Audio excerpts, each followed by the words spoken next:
How has that prepared you to step into this leadership role?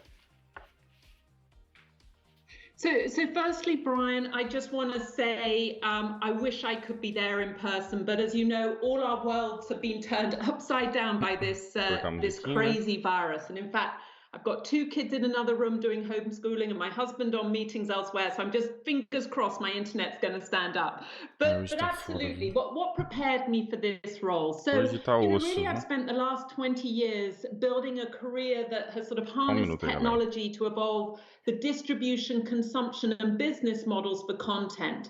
And then about 3 years ago, as you rightly said, I joined Xbox as Phil Spencer's chief of staff. And I have to say, that was an incredible experience. I mean, Phil, as we know, is one of gaming's greats. He might blush if I say that. But you know, to have the experience to learn about gaming, you know, alongside him gave me, you know, incredible insight into where this business is going. And as you know, Brian, we spent a lot of time looking to evolve the Xbox strategy during that period. It was where we stated our goal was to reach the 2 billion gamers on the planet.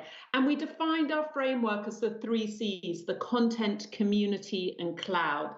And, you know, as you can see, I'm lucky enough now to get to execute. Galera, é o seguinte, eu vou dar uma saída aqui, 10 minutinhos eu tô de volta, hein? A gente vai acompanhar, vou deixar aqui rolando e eu já volto já, rapidão. Awesome. Thank you, Catherine. Só ajeitar aqui, Jason, let's go to you. Hoje tá, cara, hoje é um dia bem corrido pra mim. Tô tentando, vocês me desculpem hoje pelo... Vocês me desculpem hoje pelo inconveniente, mas é que hoje é um dia pra mim bem corrido. Eu tô fazendo aqui o máximo pra... Tô fazendo o máximo para trazer o evento para vocês, viu, gente? Então, não é má vontade, não. É que tô enrolado mesmo. Como eu já falei aqui no canal que eu não vivo só de streaming, né? Eu também tenho meu trampo, tenho outras coisas para fazer, então queria eu poder um dia, quem sabe, viver só de streaming, entendeu? Aí seria mais de boa, mas infelizmente ainda não é possível. É rapidão. Me dá só uns minutinhos aí, eu já tô de volta. Ajeitar aqui, eu tô deixando no jeito aqui as coisas. Já vou voltar já. Não, na verdade não é evento da Xbox, tem um nome, é um evento lá que vai falar de várias coisas, entendeu? Eu coloquei evento Xbox porque se coloca nome Gamers, Blaster, não vai adiantar nada. Então põe o nome do evento pra facilitar, então, pra simplificar. Ao contrário do evento da Sony, que eles só complicaram, né? Que monte de... Hey Brian, thanks for that. Yeah, so I have a really unique background and nomenclatura. Bom, eu já venho rapidão, galera. 10 minutinhos tô de volta. Very, very fortunate for the experiences that I've had, both in my education and in my professional roles. The red thread kind of across all those is that I've had the honor to work with really great people and do really great things.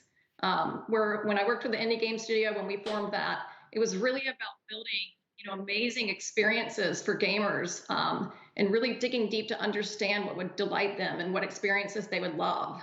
It was also about getting sold on the value of entrepreneurial spirit and agility and those skills. Depois qualquer coisa que eu perder, vocês me avisam, porque não vai ter como.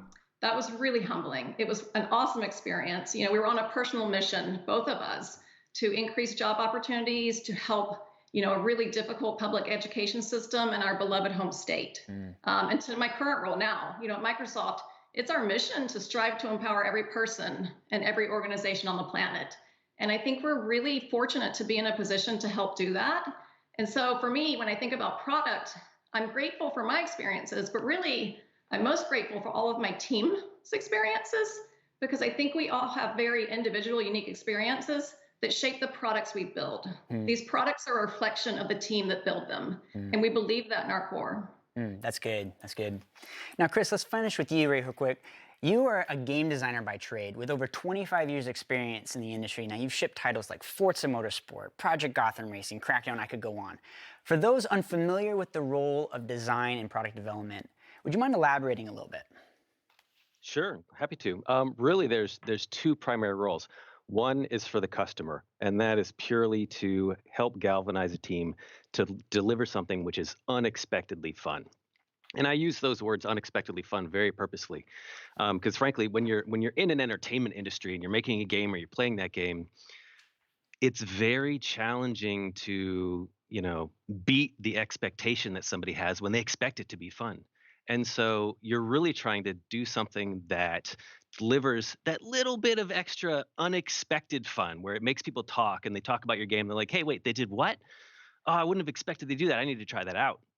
And it's really that last little bit of getting them something which they didn't expect, right? Like if you're going to go drive a Ferrari, you're going to expect to be fast, but you're not going to expect the guy next to you to, hit the button that busts out the booster rockets on it. And that's going to be the thing that you remember because you weren't expecting it, right? You were expecting it to be great. You're expecting it to be fast, but those booster rockets were the thing that took it over the top.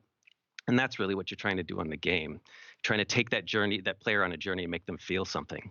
And the second role for design really amongst the team, it's really regarded as the discipline that helps tie everything together into something pure, something very focused. Because there are times when, hey, there might be business questions at hand or tech questions or just design questions themselves. And designers are really the ones pinned to, hey, here's where this can go. Here's that vision. Here's if this thing didn't go right. Here's how we can pivot and still deliver an excellent customer experience. And in the end, whether you're an audio designer or game designer, combat designer, or UX designer, there's a bunch of different flavors. Your job is to deliver something focused, pure, and that takes the player on a journey and makes them feel something. That's good. I feel like whenever I see design, we have this conversation all the time in the office, Chris. It's like good products start with good design. So I love having you on the panel. I think this is going to be a great conversation. So let's get started. Let's get at this. I know y'all have been waiting for this. Jason, let's kick off with you. There was some big news this week on Xbox Series X. Can you tell us how the technical advances allow developers to unlock new and innovative gaming experiences? Absolutely. This has been a really exciting week for the team. The team's been working really hard on Xbox Series X since 2016, and to finally be able to actually share some of the details of what we've been working on has definitely been a highlight for all of us. And, as you mentioned on Monday, we shared many of the details of our next generation console, and it's really about enabling transformative gaming experiences that we've never seen in the living room. In the early days of the planning process, the design of the Xbox Series X was really directly influenced by three key principles. Like I mentioned before, first and foremost is developer and gamer feedback. When I was leading the Xbox Advanced Technology Group, the team worked closely with developers all across the world, making everything from the industry's best blockbusters to competitive esports titles to extremely innovative ideas in game design coming from some of the industry's best independent creators. And we really listened, learned, and helped them overcome the technology barriers that were really limiting their aspirations for the games that they were creating, whether that was in hardware, software, or even the developer tools that we provide. And then I think another key aspect of it as well is gamers are also demanding higher and more stable frame rates. So we challenge ourselves to not only build a system that could reliably deliver high quality 4K game experiences at 60 frames a second, but we challenge ourselves to go even further and to deliver frame rates up to 120 frames a second, frame rates that historically you never thought were possible in the living room. So it was really about kind of pushing those boundaries and really understanding what developers and gamers were really looking for in a next generation console. And then the second one is just really looking at the innovations in technology with an eye towards the future. Everything from advancements in CPU performance, more efficient usage of GPU, next generation graphics innovation and capabilities, things like hardware accelerated ray tracing or variable rate shading or mesh shaders. It's really about giving developers new kinds of tools to really build those rich dynamic worlds that players like to spend time in. And another great example of that is with the current generation, we're basically at the upper bounds of what's possible with a traditional rotational drive technology. And it was really constraining the game design that developers were having, where they'd have to arbitrarily funnel players through different tunnels or pathways, or you'd have a fast travel system where it'd take a super long time to teleport from one side of the map to another. So, with these insights, it was very clear that we would need to invest in things like SSD level IO performance or a revolutionary new architecture to make it easier for game developers and game engines to stream assets in real time from the storage solution into the memory and the CPU and the GPU so that you can get that real rich, high fidelity, dynamic living world that players expect. And then I think the final principle or the final thing that we really thought about in the very early days was when you design a new console hardware platform, you're really setting the direction for gaming and game development for the next 7 to 10 years. So you really have to have a solid vision as to where you see game development going and the kinds of gaming experiences that players want to have. So as we looked into the future with new innovations like Project XCloud and game streaming, we knew we had an opportunity to make key decisions in the design of the system that could open up brand new possibilities for developers.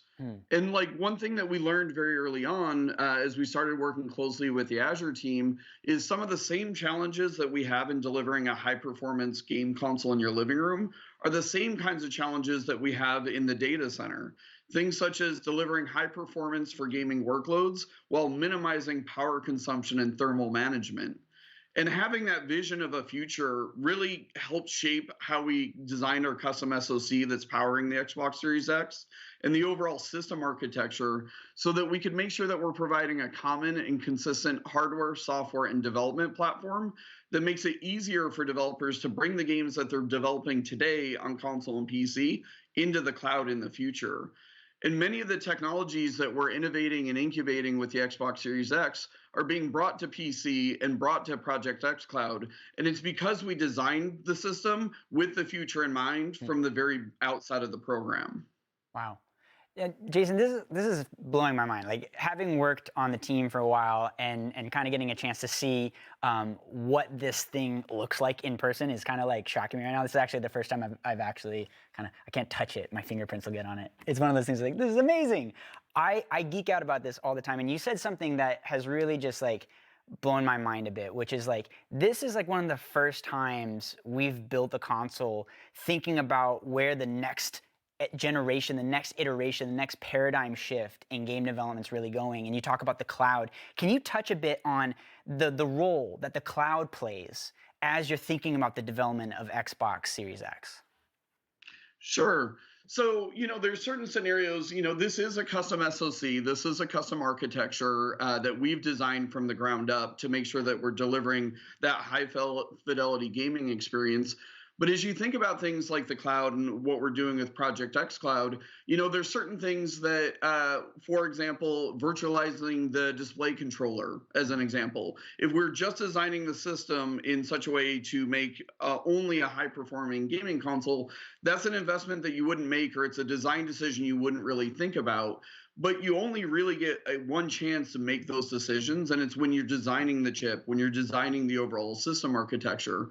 So as we think about how developers are going to take their games and move them into the cloud, or how they're going to be developing games in the cloud in the future, we knew we needed to invest in certain key technological investments from day one to make sure that we're providing a clear path for developers so that developers don't actually have to go and significantly alter their game or rewrite their game from scratch. We want to provide kind of a path as game streaming becomes much more prevalent and accessible. And ultimately, it's really about empowering developers to reach customers all across the world, whether they choose to own a console, they choose to play on a PC, or maybe streaming is going to be their primary experience. We want to provide that easy path for developers. There's something you said, I have one more follow-up question on this, and this is something that a lot of teams, a lot of people that may be watching this maybe just don't know, is the lead time that it takes in order to put together a console. Can you talk to us a little bit about how, you mentioned making technology decisions of what the hardware is going to be in this box. It's not it's 2 months from launch, let's just put this thing in there. There's a whole process to that thinking. Can you elaborate just a little bit on just some of the work that it takes to kind of think through where this is going to be in time? Sure. We really started the development of Xbox Series X in 2016. before we'd even released the Xbox One X. So to your point on lead times, it's multiple years of investigation, of prototyping, of trying to figure out where the technology roadmap's going, understanding from developers what their game design aspirations are. There's entire new genres of games or new kinds of game experiences that, have come up in the last 2 to 3 years. So a lot of it is really kind of that partnership with our development partners, both at Xbox Game Studios as well as the best creators all across the industry. But it's also making sure that we have a clear vision of where do we see gaming going as Team Xbox. And once again, our goal is to get, Catherine mentioned earlier, really reaching out to those 2 billion gamers all across the world. So it's like, how do we make it as easy as possible? And what are the investments that we need to be making so that customers all across the world can have the same great gaming experience that those of us who grew up gaming on consoles know and love today, and do it in such a way that makes it easy for developers. That's good. I think that's a perfect segue as well.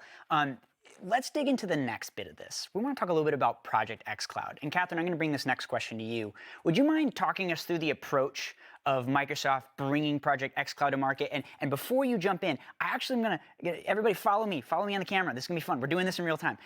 I have a server blade over here from Project XCloud that I also was so excited when I heard this was going to be here. This is an actual Project XCloud server blade that is in the footprints of Azure at the global data center level, and it is so cool to take a look at the guts of this thing because, wow, like the tech that went into this, the making of this is unbelievably impressive.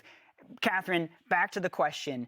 Walk us through Microsoft's approach in bringing XCloud to market.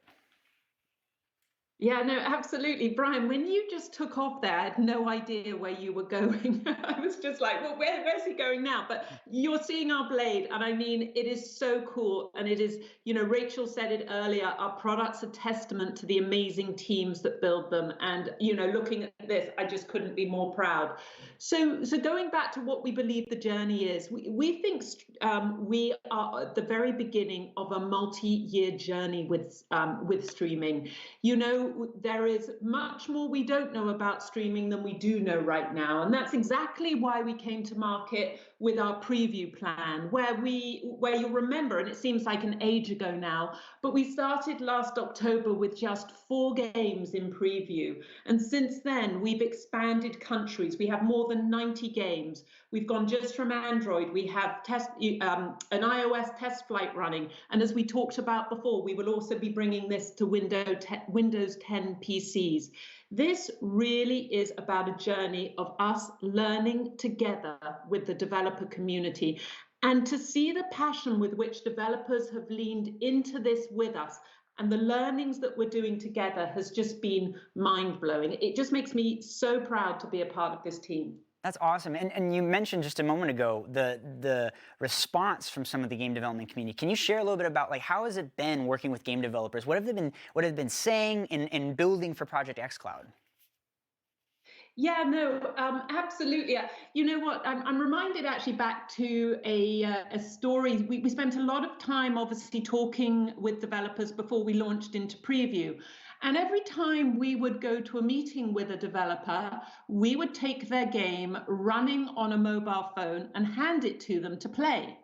And at that point, there was always silence in the room, and we kind of would look around the room and think, well, what's going on? And then the partner would start sort of looking around the room and talking to their teams and saying, well, who worked on this? And it was very clear that no one had worked on it because actually when you build for Xbox, you build for XCloud. And what we had done is just made the game work automatically for them, really, and got it up and running pretty much in a matter of minutes. And that first stage, which we call lift and shift, literally taking a game that you've built for Xbox and putting it in the cloud, literally blew the developers away. So that's been absolutely fascinating. And then we've just learned, so much about how gamers are using streaming. And basically, we're seeing gamers play more across the board, which has been fascinating for developers. They're not just playing more on XCloud, they're also playing more on Xbox and PC. And specifically, we're learning about different sort of genre types and what gamers who stream their games are enjoying perhaps more than others. So it really is a journey of us learning together. But we also are aware that there are some developers who want to be doing more to optimize their games for the cloud. And in those circumstances, we really talk about it as cloud aware. This is the work we're doing around touch controls to support native interaction, or some of the APIs that we're developing that provide device-side characteristics so that developers can optimize for the much smaller screen size. So as you can see, it's literally this symbiotic journey that we're on with our developers to really, begin to optimize this experience. You know, when I talk to my team, I really talk about, the speed of our learning cycles. Whenever you're bringing a new technology to market, it's all about learning. And the faster we learn, the better we're going to optimize this product. So that's absolutely the journey that we're on.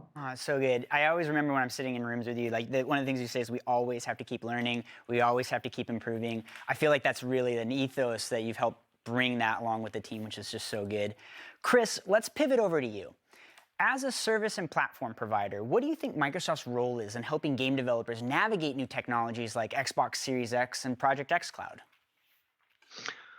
Frankly, if it's two words, it's eliminating friction, right? I mean, the game teams have a vision for what they want to build, and really, as a publisher, your job is to let them just execute on that and multiply the effort against it.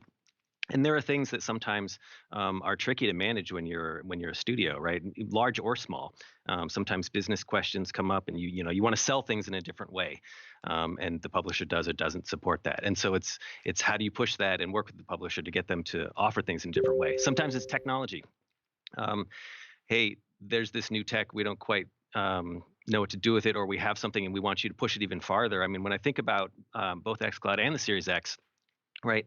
More so than the GPU, as a game designer, the game designs that you can build because you might have a much more powerful CPU is actually super interesting, because that's, for a while now, we've been able to make graphics and worlds that look very real. But the challenge, frankly, from a game loop, from a game dynamics perspective, is how do you make those worlds act real, right? Physics and AI and doing all of that math actually requires a CPU that's pretty strong. And so when you think about kind of the typical trade-offs that you've had in games in the past, where, hey, I can have, a small number of enemies that are really, really smart, or a large number of enemies that are not so smart, grunts.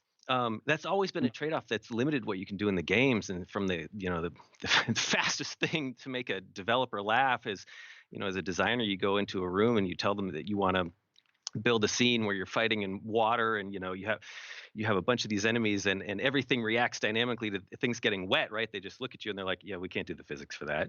Like, you need a CPU with some power to do that. And so moving forward on something like Series X and in the cloud, and understanding, hey, this isn't just going to be something where it's going to look much better. It's going to make that world feel and sound much more real. We're going to allow you to do much better things with physics, like simulations. Like, those are the things that are going to allow games to take a giant step forward. And that's really what I'm excited to do. And as a publisher, I mean, there's certainly the bread and butter work we do, helping people understand the research that we've done into different regions, if they want to know a customer that they're not familiar with in a different part of the globe, understand what their data pipeline and bandwidth is like in that region, understand where we think the technology is going, understand the shell experiences that we're going to build that are basically the stage for their title, right? Like, they're building this pearl, and we're this oyster to showcase that pearl.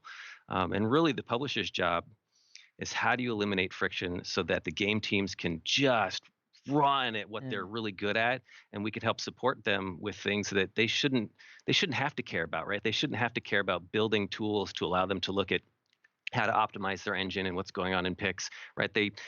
That shouldn't be their job. They shouldn't have to worry about building giant data centers across the planet, right? That should be our job. We can go do that. They should focus on the game and what's going to make it great. And so, simply put, hey, how do we just make it easier for them and allow them to turn things up? That's good. And you mentioned, as you're talking through this idea of this awareness. And I think it's really interesting to talk about what it means to have your game be aware. And I hear you guys talk about this idea of the streaming aware point of view. Maybe Jason, can you maybe elaborate a little bit on what does it mean to be streaming aware, building a game streaming aware? Yeah, so like Catherine was talking about, today with Project XCloud, we're kind of doing what we call lift and shift, which is taking existing games that were already designed and built for Xbox and being able to run them in the cloud with the title not even really being aware that it's running in a remote data center. But I think there's a lot of power and I think there's a lot of opportunity if the title actually knows whether or not it's being streamed or not. And in this case, we enabled console streaming on the Xbox One today. It's the same technology. Like if you're actually streaming from either your local console, you're streaming from Project XCloud, what would you actually change in your game? So Catherine used the example of, if I know that my game is actually streaming down to a mobile device, maybe I originally designed my HUD or my UI for a 10-foot user experience on a large screen TV, but when I'm actually streaming it to a mobile device, maybe I actually need to simplify the UI or increase the font size so it's more legible and easier to read. You also think about situations like multiplayer. Like many multiplayer systems are designed with this notion of network latency and how do I keep people together? Well, if you knew that all your game sessions were actually all running in the same physical data center, you don't have to worry about ping times. You don't have to worry about network latency. And one of the technologies that we announced earlier this week is dynamic latency input, or DLI. Not only did we build that so that we will have the most precise and responsive input possible. If you're playing a game in your living room, say it's a competitive esports game, or it's a game that's running... Microsoft comprou 2 estúdios, acho que não falou estúdio. Input latency really matters. But that same technology will also be available in Project XCloud to allow a developer to actually measure their end-to-end input latency, so they can actually optimize Você me marcou no Telegram? O que foi aqui? Deixa eu ver. Experience when they're actually streaming to a mobile device versus when you have a controller in your hands. Já deram data do Cirex? So once again, when we really think about 26 de novembro. how do we bring these things together, as we design and incubate and innovate legal, cara. Legal. Arenas, it's really about putting the power and the control in the developers' hands, because they know what's best for their players and the game worlds that they're creating. And it's our job to provide the best platform possible so that they can deliver on that creative vision. Wow. So good. Deixa eu ver aqui como é que tá. I want to take that and I want to turn the question a little bit. And Rachel, let's go over to you for a bit. This week, there's a lot of news coming out from gaming companies. Nossa, a galera acompanhando aqui. How people are positioning hardware and cloud platforms. It's starting to feel like salve aí, galerinha do YouTube. Either or narrative. In 2020, Microsoft's going to release both Project XCloud and Xbox Series X. Now, Rachel, would you mind sharing a little bit about what is Microsoft's thinking behind this? Yeah, Brian, I'm happy to. As we've mentioned, gamers and developers are truly at the center of everything we do. And for gamers, our vision is for them to be able to play the games they want, with the people they want, wherever they want. And we know that our partnerships with developers are key to delivering on this mutual goal that we have. Cara, vou comer rango aqui que eu tô... cues from gamers, from developers. And as Catherine mentioned, it is valuable for us to get these learnings and to constantly be learning about that. We know that gamers want more games, they want to play with more people, and they are playing on more devices around the world. And we know that developers are continually pushing boundaries, trying to reach more gamers around the world who are playing on more devices and more platforms.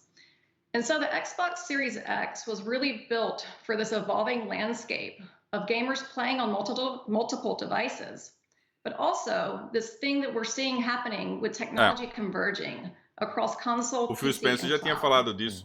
Esse lance do Series X substituir, né, ele vai ser o padrão no XCloud. Isso a gente já sabia, né? So we are working with developers to unlock the potential for what we can develop and deliver to gamers together. And so more specifically from a developer perspective, Jason touched on some of this in his previous comments. We're really aiming to build hardware that unleashes their creative vision. We're empowering them to create how they want because they know what's best for them. And we're providing the tools they need for now and for the future. So this enables them to get their games to more gamers around the world, to more Xbox gamers around the world, whether they're playing on Series X, on PC, or xCloud. I think it kind of sums it up, the question you ask about, either or. We believe that the best experience for gamers and developers is the experience that's designed from day one, so it's better together. So I think you could kind of say our philosophy is an and philosophy. It's not an or philosophy. We will lead with the flagship experience on the next-gen console, and we will extend that to players. Aqui no Mixer diz que eu tô...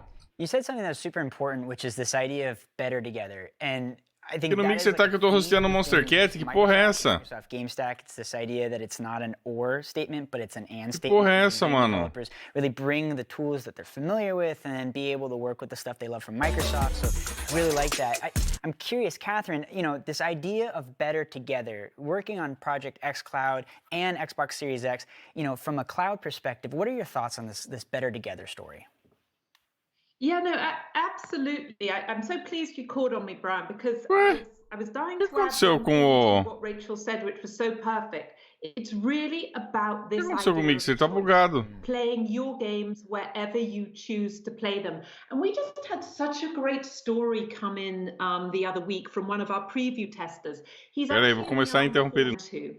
And as you know, within preview, one of the markets we'll be coming to is India, where India is a huge gaming nation today. I think, in fact, I read somewhere that it's, got the 5th most engaged gamer population. However, it's a market that we at Xbox don't know so well.